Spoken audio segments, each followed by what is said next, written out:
Namaste, Jai Shri Swaminarayan, Jai Shri Krishna, Jai Shri Ram, Har Har Mahadev, Jai Mataji.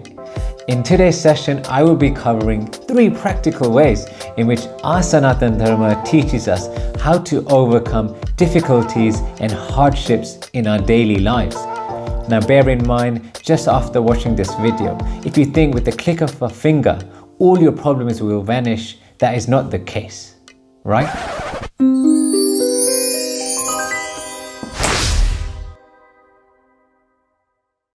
Just like everyone else on earth, we still have to face those same work issues, health issues and family feuds and much more.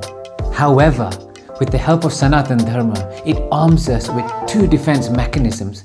One is called patience and the second is called tolerance.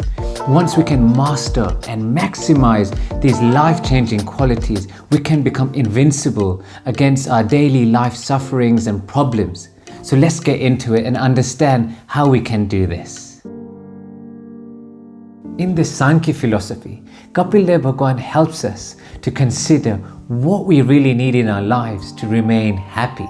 And he's warning us not to chase after temporary materialistic pleasures, which have the potential to become our main source of pain and sorrow.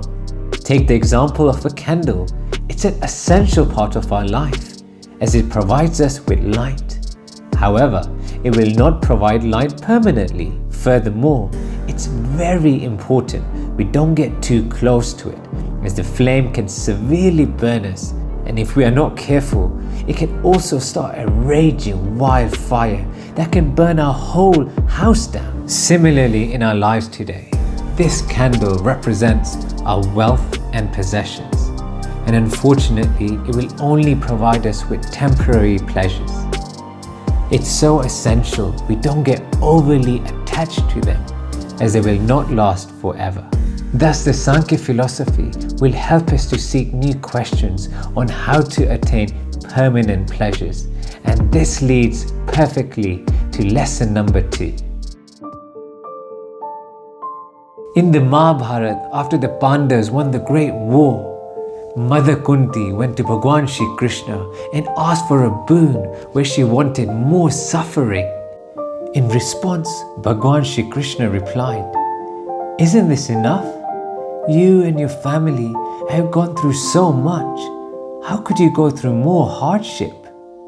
Mother Kunti smiled. She said, "In all my sufferings, who do you think I thought of and prayed for? It was always you. Every time you came and supported me and guided me. If there were no sufferings, would I think about you? I believe that this suffering is a route to attain you, my Krishna." Now, I'm not saying we also ask for suffering. We are not at that caliber of Mother Kunti. However, when we go through those difficult times, we can adopt that same mindset. And we can also learn to turn towards Bhagwan and learn to even take refuge in Him. In my experience, during my life, I have been in some really dark places. Sometimes I felt there was no way out.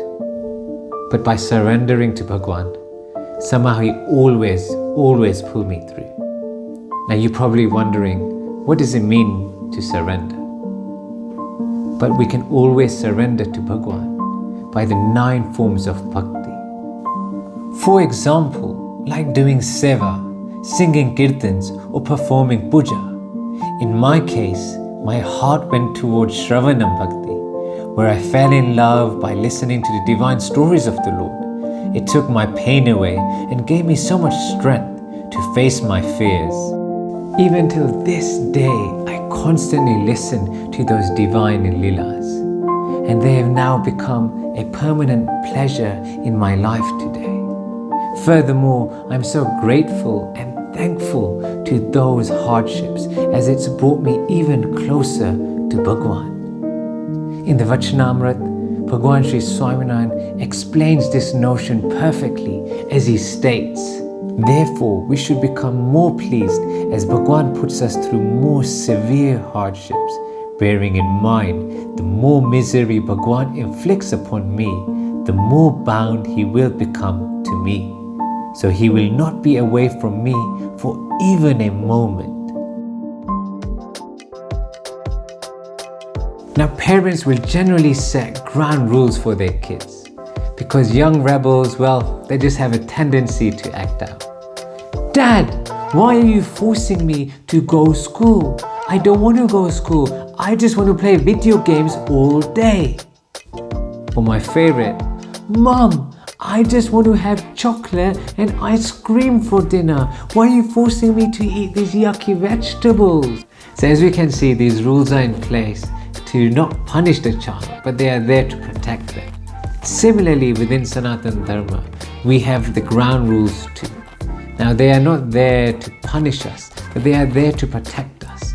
And if we can follow them, they will prevent us from future hardships and sufferings coming our way. In the Patanjali Yoga Sutras, 5 do's and 5 don'ts have been outlined. And these rules have also been mentioned across numerous scriptures such as the Bhagavad Gita and the Shikshapatri.